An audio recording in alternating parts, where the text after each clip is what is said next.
Hello, I'm Gabriel Avila from Jovem Nerd. How are you doing? Hey, I'm good. I'm good. You? Comic books in the background. I love it. Yeah, Hi, Gabriel. I love your background. I love your bookshelf. I absolutely love the Sweet Tooth book, so it's an honor talking to you. Great. Thanks.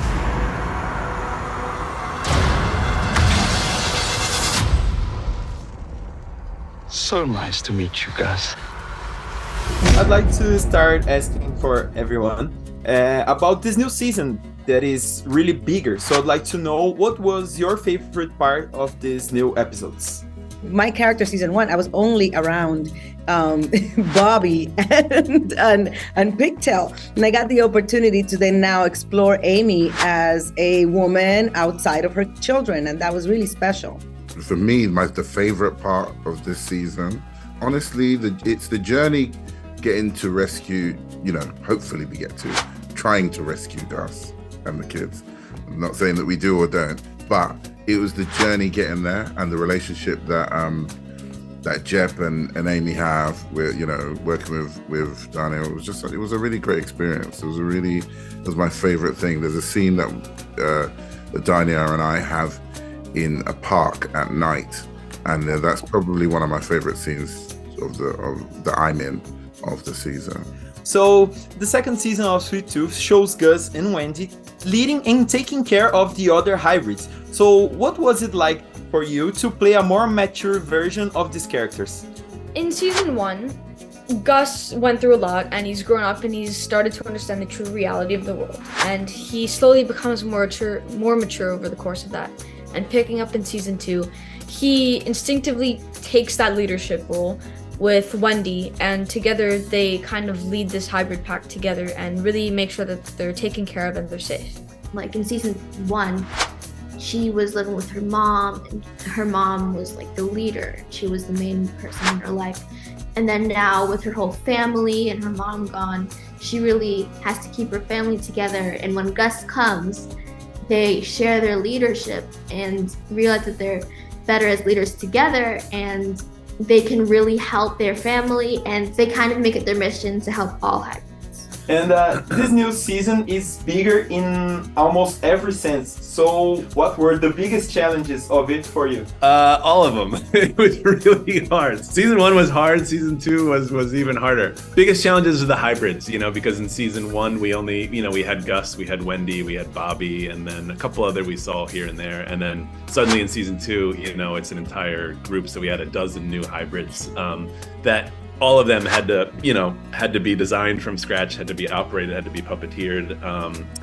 We also wanted to open up the world a little bit, because I think in season one, you saw the world through Gus's point of view. And so you had this very limited sort of scope that he would see things. And we wanted to actually open that up and answer some of the questions about how the world operated. And that can be difficult, because suddenly you have all these delocations and that sort of thing. So it was a lot.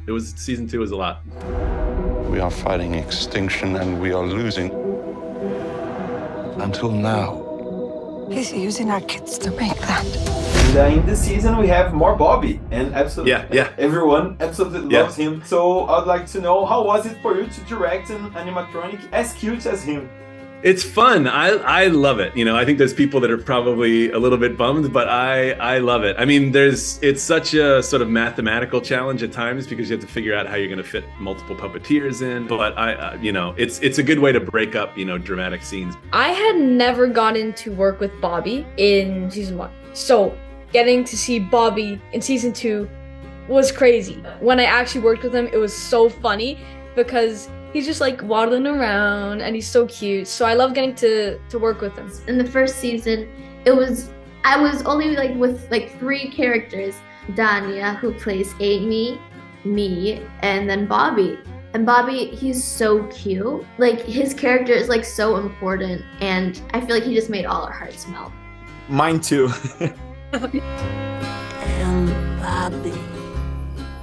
Sweet Tooth is based on a comic book, so have you read the comics to have an idea to where your characters goes, or do you prefer not to read it? Yeah. I think all of us have. I think maybe. You didn't read I did it just because when I looked at Dr. Singh and how he was actually drawn, in the comic books he's kind of bald and taller, and it's completely different to me. So it was just gave me an opportunity just to sort of really make the part personality.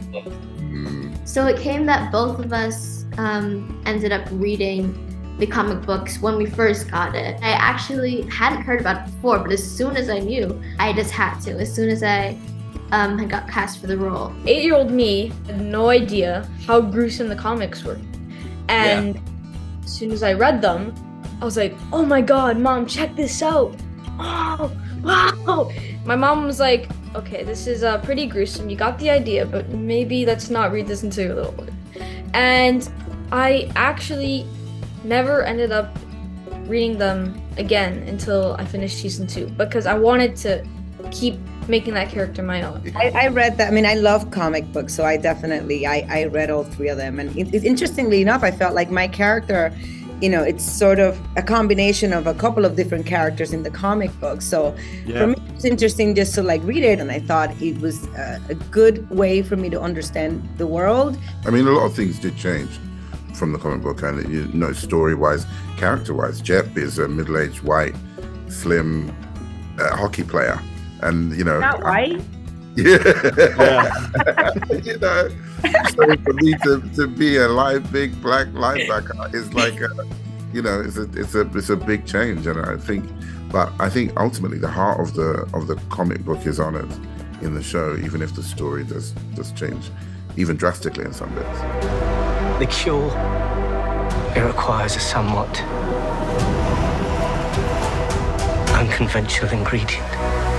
I talked to the cast and they praised your guidance in the process of creating the characters and their stories without losing the side of the comics. So I'd like to know, how was your process of adapting a comic but also giving your own spin into it?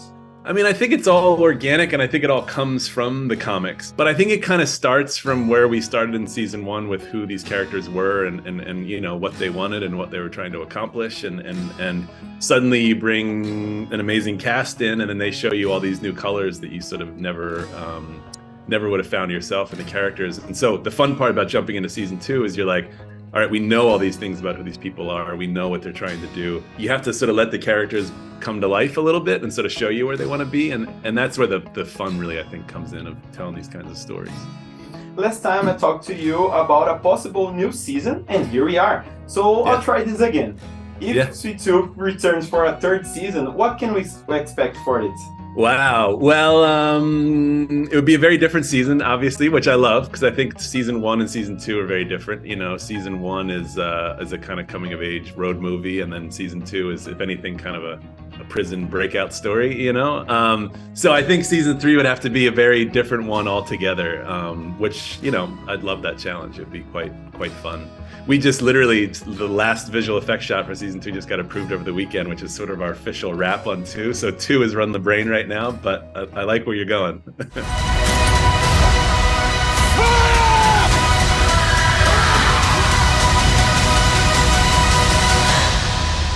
That boy may be our only hope.